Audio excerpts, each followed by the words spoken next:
Look up, not at the spire, not at the rose window or the saints in their niches, robed and haloed and facing forward like they were told to. Look higher and closer to the edge, up where the roof line meets the sky, where the stone stops being architecture and starts being something else. There is a face up there. It has been up there for 800 years. It is not a saint. It has no halo. Its mouth is open too wide. Its eyes are set wrong. And something about the way it crouches over the edge of the building suggests it is not decorating the church so much as guarding it, or watching it, or waiting. You have seen this face before, or one like it, on 100 buildings you've walked past without looking up. Notre-Dame, Winchester, a parish church in a village whose name you'll forget by tomorrow. It is so familiar that it has stopped being strange, which is itself strange, because nothing about it makes obvious sense. This is a cathedral, a building constructed stone by stone over generations by an institution that spent those same centuries burning people for lesser offences than worshipping the wrong god, or the wrong shape of god, or no god at all. And somewhere in the middle of that project someone climbed up to the roofline with a chisel and carved a demon, then did it again, then did it a few hundred more times, on this church and on every other church being built across Christian Europe for the next 400 years. Nobody made them stop. Tonight we're not asking what a gargoyle is. You already half know that. We're asking the question underneath it, the one the architecture itself seems to be daring you to ask, if you'd only look up long enough. Why did the church, the one institution most invested in defining what counted as evil, spend 4 centuries covering its own holiest buildings in monsters? Start with the word, because the word is where the confusion begins. Gargoyle comes from the old French gargouille, throat, not monster, not demon, throat. Because a true gargoyle is not first a creature at all, it is plumbing. Gothic cathedrals are enormous stone boxes built to catch rain on every surface, roofs, buttresses, parapets, and if that water is allowed to simply run down the face of the building, it eats the mortar, freezes in the cracks, and over a few winters, undoes centuries of stonework. So the water has to be thrown clear of the wall. A channel is cut through a projecting stone spout, and the water is sent arcing out into open air instead of down the masonry. That spout needed a mouth. And once you've given a piece of architecture a mouth, medieval masons, who were, whatever else you want to say about them, not a subtle people, apparently could not resist giving it a face to go with it. So, a gargoyle, properly, technically, is a waterspout. If it doesn't drain water, it isn't a gargoyle. It's something else, a grotesque. That word has its own strange history. It comes from grotta, cave, because during the Renaissance, workmen digging in Rome broke into the buried painted rooms of Emperor Nero's Golden House, sealed underground for over 1,000 years, and found walls covered in fantastical twisting ornament, half human, half plant, half animal figures that didn't correspond to anything in nature. They called this style of decoration grotesque, after the caves it was found in. The word only later curdled into meaning ugly or disturbing, which tells you something about how deeply strange the original images were. By the time cathedrals were rising across France and England, grotesque had come to mean any of the fantastical creatures carved into a building for decoration rather than drainage, the ones crouched on corbels tucked into capitals, grinning from choir stalls with no plumbing function at all, purely, deliberately, monstrous. Here is the distinction the tourist boards rarely bother making because it complicates a simpler story. Most of what you'd point to and call a gargoyle is technically a grotesque. The beasts on a cornice, the demons crouched at a corner of the roofline with no channel cut through them. Decorative, not functional. The word gargoyle swallowed the word grotesque in popular use centuries ago, and it's never given it back. But the distinction matters less than what both categories share. Someone chose to put a monster on a church, and then did it again, on purpose, for 400 years. One legend tries to explain where the idea itself came from, not the architecture, but the impulse. In 7th century Rouen, so the story goes, a dragon called La Gargouille haunted the river Seine, flooding boats and devouring sailors, until the Bishop Romanus, who really did serve as Bishop of Rouen, and really did die around the year 640, subdued it. Some versions say with a crucifix, some with the help of a condemned prisoner as bait, and dragged it back to the city where it was burned. Its head and neck, the story goes, wouldn't burn, tempered, some said, by the heat of its own fire breath, so the unburnable head was mounted on the new church wall as both trophy and warning. Here's the detail that matters more than the dragon. The earliest surviving written version of this story doesn't appear until 1394, over 700 years after Romanus supposedly lived, and centuries after gargoyles had already become standard Gothic practice across France. The legend didn't produce the architecture was already there, mounted on churches for generations, and only later did someone write down a story explaining how it must have started. It's a folk explanation, not a documented origin. But notice what the story is doing anyway. It's explaining why a monster's head belongs on a church wall by turning it into a defeated enemy, put on public display. A conquered threat mounted where everyone can see it was beaten, invented after the fact, because the image needed a story and none had survived, if one ever existed at all. That instinct, defeated monster as permanent decoration, turns out to matter more than the plumbing. Every culture that has ever built a wall has, at some point, put a face on it. Long before Gothic masons were cutting waterspouts, the Celts of pre-Roman Europe were doing something that looks, from enough distance, uncomfortably similar. Severed heads, real ones, and later carved stone versions of them, were mounted at doorways, boundaries, and sacred sites. The head was believed to hold power even separated from the body, to ward off what shouldn't cross the threshold, to watch the boundary on your behalf. Stone heads carved with wide, staring eyes turn up across the Celtic world at exactly the places you'd expect a guardian to stand: gateways, wells, the corners of enclosures.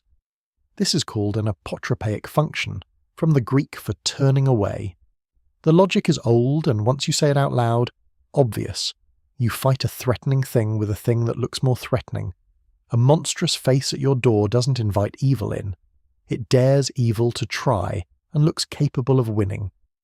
Waterspouts aside, this is very plausibly what a grotesque is doing on a church roofline, whatever the masons themselves would have called it. A face at the threshold. A guardian mounted where the boundary between inside and outside, sacred and unsacred, safe and unsafe, is thinnest and most exposed. Roofline, doorway, parapet, exactly the liminal points a culture obsessed with boundaries would think to protect. There's a theory, plausible, not provable. The early Christian builders in formerly Celtic and pagan territory leaned into this instinct deliberately, not despite the old beliefs, but because of them.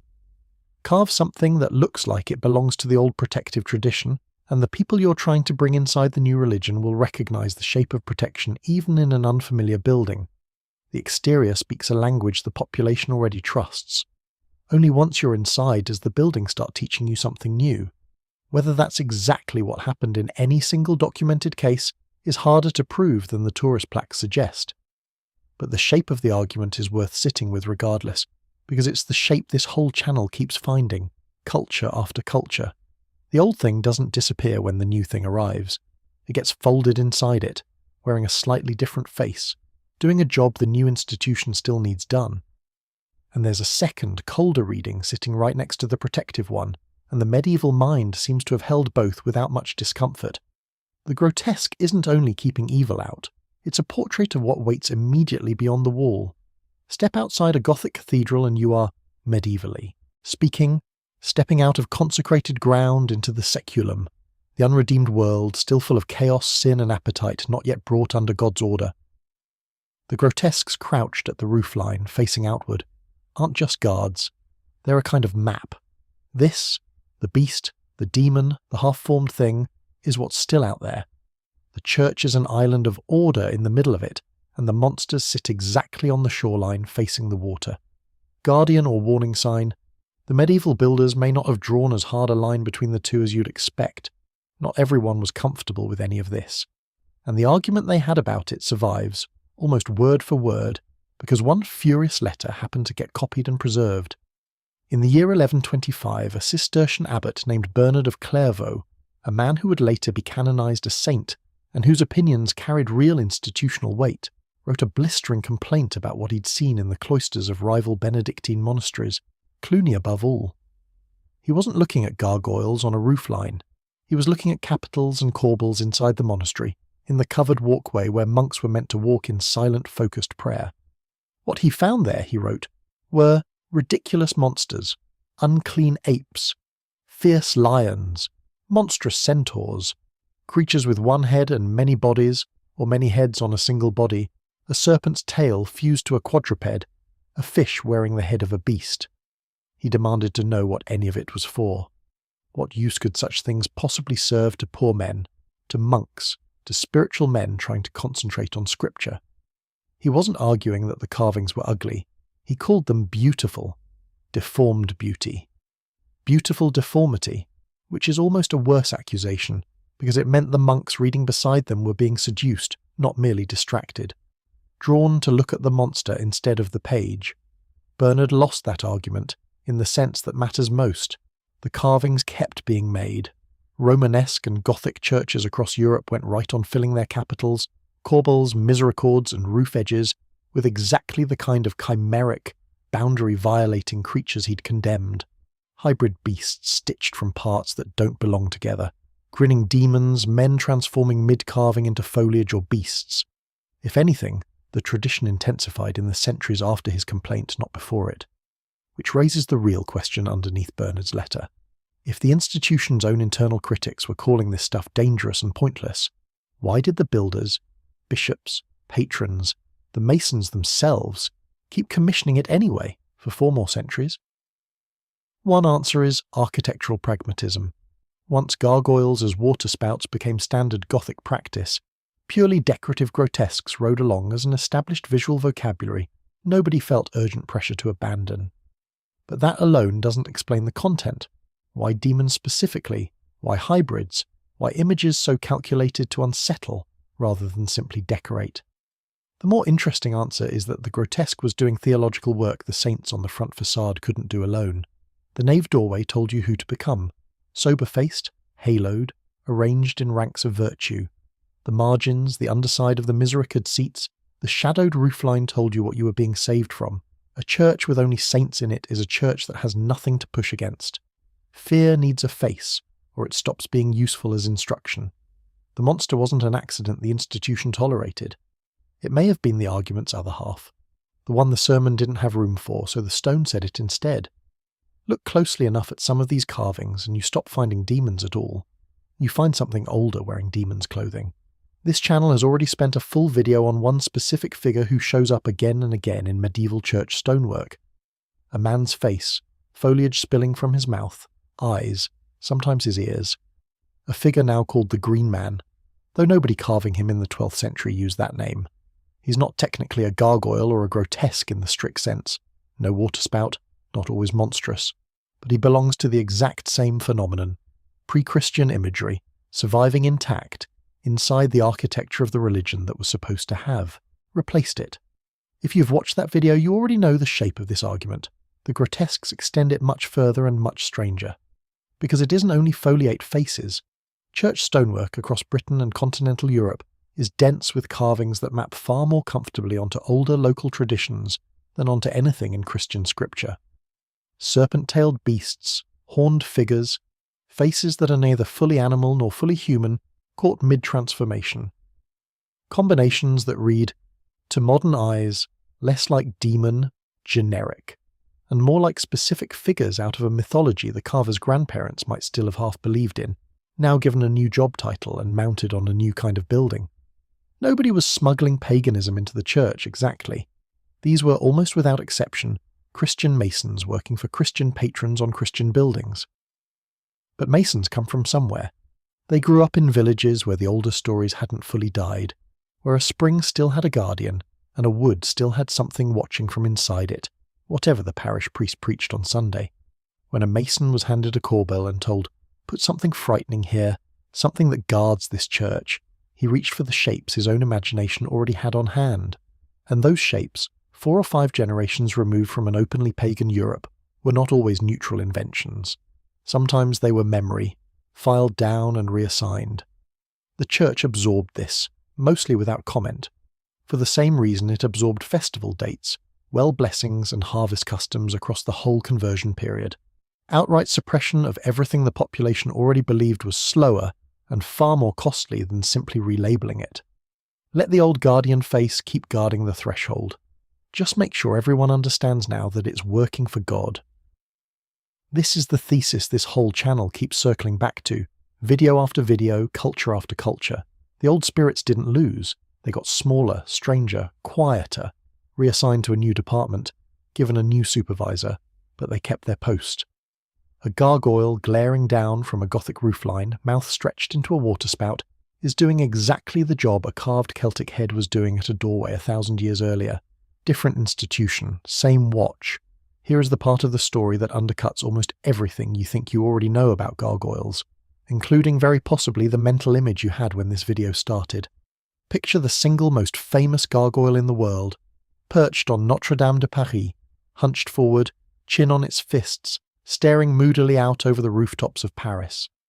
It has its own name in popular culture, Lestrige, and its silhouette has been reproduced on more postcards, posters, and Halloween decorations than perhaps any piece of medieval sculpture on Earth. It is not medieval. Notre-Dame's roofline, including nearly all of its most famous grotesques, was substantially rebuilt in the mid-19th century by the architect Eugène Viollet-le-Duc, who was restoring, and in significant part reinventing, a cathedral that had been damaged, defaced, and neglected across centuries, including deliberate destruction during the French Revolution. Viollet-le-Duc didn't simply repair what was there. He designed new grotesques from scratch, in a style he judged appropriately medieval, and installed them where he believed the building's original spirit called for them. Lestrige, brooding, thoughtful, faintly melancholic, is a 19th century romantic artist's idea of what a medieval monster should look and feel like. It is a 19th century romantic's monster wearing the roofline of a genuinely medieval building. This isn't a scandal. Restoration on this scale was standard practice, and Viollet-le-Duc was working from real medieval evidence elsewhere on the building and across France. But it means that the image most people carry in their heads when they picture a gargoyle, moody, sculptural, almost sympathetic, a solitary watcher brooding over a city, is largely a 19th century invention, not a medieval one. And that invented image is precisely the one that went on to conquer popular culture. Victor Hugo's Hunchback of Notre-Dame, and everything downstream of it. Animated gargoyle sidekicks, gargoyle superheroes, stone guardians who come alive at night to protect the innocent. The medieval carvers weren't making brooding antiheroes. Their grotesques are, for the most part, grinning, straining, actively hostile things, closer to a snarl than a sigh. The sympathetic stone guardian, quietly watching over the city he loves, is a much later story grafted onto a much older shape.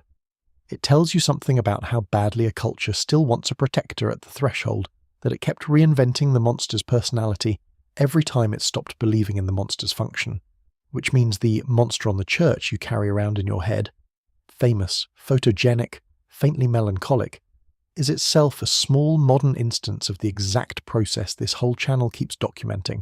An old figure reassigned a new job, wearing a new face, standing in almost the same spot. The tradition never actually stopped. It just stopped being universally believed in, which, this channel would argue, is not remotely the same thing. In England's West Country, a regional variant survives under its own folk name, the hunky punk, a term for the grotesques and gargoyles specific to Somerset church towers, distinct enough in local memory to earn a name separate from the generic word. Long past the Gothic building boom, parishes kept commissioning new ones. Cathedrals across Britain and Europe are to this day still adding new grotesques during restoration work, and the carvers have not, on the whole, felt bound to stick to medieval subject matter. A modern cathedral repair might install a stone lawyer with a pipe clenched in his teeth, or, genuinely documented, during a 1992 restoration, the masons of Salamanca Cathedral in Spain tucked a small stone astronaut among the older beasts on a building that predates the concept of space travel by roughly 900 years. Around the same period, restorers at Paisley Abbey in Scotland carved a new gargoyle that is, unmistakably, in conversation with the Alien films. At first glance that reads as pure whimsy, a wink at tourists, a bit of modern humour bolted onto an ancient building. But look at what the carvers are actually doing, structurally, and it's the same instinct the 12th century masons had. Something new and slightly uncanny. A technology, an idea, a figure the culture doesn't fully know how to categorise yet, gets given a face and mounted at the edge of a sacred building, in the company of everything else the building has ever needed protection from or explanation for. The astronaut isn't mocking the tradition. He's the tradition's newest recruit, the shape a culture reaches for when something arrives that doesn't fit anywhere else, and the roofline is still, after 9 centuries, where such things get put. The watching function hasn't ended. It's just running out of monsters it still believes in, so it started deputizing anything strange enough to fill the post. Nowhere has taken that deputizing further than a cathedral that hadn't even finished being built when the 20th century was already halfway over. Washington National Cathedral broke ground in 1907. It would not be structurally complete until 1990. Construction spanning 2 world wars, the moon landing, and the entire rise of American popular culture, all before the last stone was set. Most of the cathedrals this video has shown you were finished being built centuries before anyone alive today was born. This one was still under scaffolding when Star Wars was in theatres. In 1984, with the cathedral's twin west towers under construction, and still needing their share of grotesques, the building staff did something no medieval bishop ever had the means to do. They ran a nationwide contest. Through the pages of National Geographic World, a children's magazine, young readers everywhere were invited to design a grotesque of their own. Roughly 1,400 children from 16 countries sent in drawings. The winning entry came from a 12-year-old in Minnesota named Alison Garner. Her design, which she called Sagacious Grotesque, showed a toothy man clutching an umbrella over his own head. She had reasoned it through herself, without anyone explaining the distinction this video opened with. A grotesque, unlike a true gargoyle, has no channel cut through its mouth to carry water away. No spout means no drainage, which means if you were actually up on that roofline in the rain, you would need your own protection. A 12-year-old, working from nothing but the logic of the shape itself, had independently arrived at the exact functional distinction. It took medieval masons a Latin word and 800 years of practice to settle on.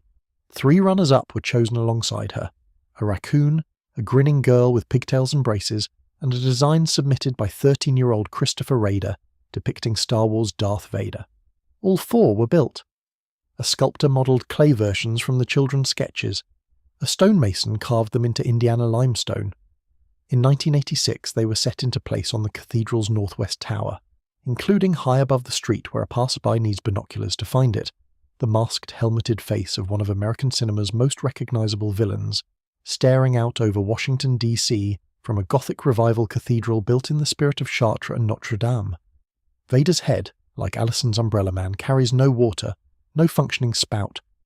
By the same rule this video established at the very start, he is technically a grotesque, not a gargoyle, a piece of pure decoration doing threshold work with no plumbing obligation attached. The cathedral's own staff have made a small ongoing joke of the fact for decades he consistently loses the most popular grotesque poles to actual functioning gargoyles elsewhere on the building, which is either very funny or exactly what you'd expect from an institution that has spent 900 years insisting the plumbing matters as much as the monster. The cathedral's master mason at the time, the man responsible for the actual chisel work, not the design, was once quoted giving his crew a piece of instruction that could have come from any workshop foreman in 12th century France. Take your time. You're building something to last 2,000 years. Not 200, 2,000. A man carving a fictional space villain into limestone in 1986 thinking, without apparent irony, on the same timescale as the builders of Chartres. The numbers are worth pausing on because they land almost exactly on this video's opening distinction. Washington National Cathedral carries roughly 112 true gargoyles, functioning waterspouts, the plumbing this whole story started with, and more than 3,000 grotesques and other carvings besides. The ratio isn't an accident of one building, it's the same ratio this video has been describing all along, playing out again in 20th century Indiana limestone, a modest practical number of actual drains, and an enormous, sprawling population of pure decoration built up around them, because once a building has a mouth in the stone, apparently no sentry can resist filling in the rest of the face, and the patrons never really stopped being patrons either. Many of the cathedral's grotesques were paid for individually, as gifts and memorials, the same way a medieval bishop or wealthy merchant might once have funded a single carving on a church he'd never see finished. One donor's entire brief to the sculptor, as the story goes, was simply that they wanted the ugliest monster in the world, and got exactly that. Another commission became a private joke made permanent, a robed, bell-carrying figure nicknamed Bishop by cathedral staff, an affectionate memorial for a specific person the donor had loved, tucked into the stonework where almost nobody would ever know the reference without being told. This is part 3's entire argument playing out on a different continent, 800 years later, with a checkbook instead of a diocese. The patron still gets to decide which private meaning goes up on the sacred building, and the institution still lets them, as long as it's carved to last. Some of the newer grotesques aim more pointedly at the present than any medieval mason would have dared with his own bishop watching. Somewhere on the building, tucked among the saints and dragons, is a carving visitors have nicknamed the Crooked Politician, a small cheeky joke sitting a few miles from the actual seat of American government, permanently mounted on the nation's most prominent religious building. Nobody suppressed it. Nobody softened it into something safer. It went up on the wall with everything else the culture needed a face for. The same instinct that put a demon on a Romanesque capital and a dragon's severed head on a Rivertown church 1,000 years earlier. Except this time the sermon it's pushing against isn't about sin, it's about Washington. Here's the detail that closes the loop on everything this video has argued. By the cathedral's own accounting, Darth Vader, the newest figure on the roofline, the one furthest from anything a bishop would once have approved, the only purely secular villain up there, is also its single most popular attraction. 500,000 people visit the cathedral every year, and a meaningful share of them are there specifically to find one masked head on the North Tower, binoculars raised, hunting for a movie villain on a building built to house God. The saints in their niches, robed and haloed and facing forward, don't pull anywhere near that kind of crowd. Given an actual, undisguised choice of what belongs on a threshold, it turns out people don't come to see who they're supposed to become. They come to see the monster. And Vader isn't alone up there. The same cathedral's roofline carries a gas mask-wearing pacifist, a self-satisfied yuppie businessman clutching a briefcase, an elephant, and two small grandsons carved side by side. One with an intact halo pulling a toy wagon, the other with a broken halo caught red-handed with a stolen cookie. None of it reads as vandalism, none of it needed defending. It was designed, approved, and paid for by the same institution that would, in the same century, still be finishing a building modelled on medieval French cathedrals stone by hand-carved stone. This is the same instinct from Part 6, just given more resources and a national magazine instead of a single mason's memory. Confronted with something new the culture didn't fully know how to place. A boy-turned Sith Lord in a black mask, unmistakably a villain, unmistakably strange, unmistakably worth being a little afraid of. The response wasn't to keep him off sacred stone. It was to give him a face, mount him at the threshold, and let a 12-year-old's umbrella-carrying grotesque work the spout right beside him. Whatever a culture is most afraid of, or most fascinated by, still seems to end up on the roofline eventually. It just needs someone young enough, or brave enough, to draw it first. There's one more detail worth sitting with before this video is done, because it circles back to the very first thing this channel ever argued, on every other subject it has ever covered. Within his own fiction, Darth Vader is not simply a villain. He begins as a protector, trained, sworn, set to guard something larger than himself, before falling and being remade into the very threat his order once existed to stop, a guardian, demoted.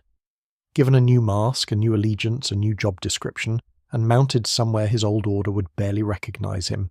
It is, whether the 12-year-olds and 13-year-olds who designed him knew it or not, the exact shape of every figure this video has spent half an hour, describing an old protector reassigned, still standing exactly where a threshold needs watching, still doing the job whether or not anyone below remembers what he used to guard.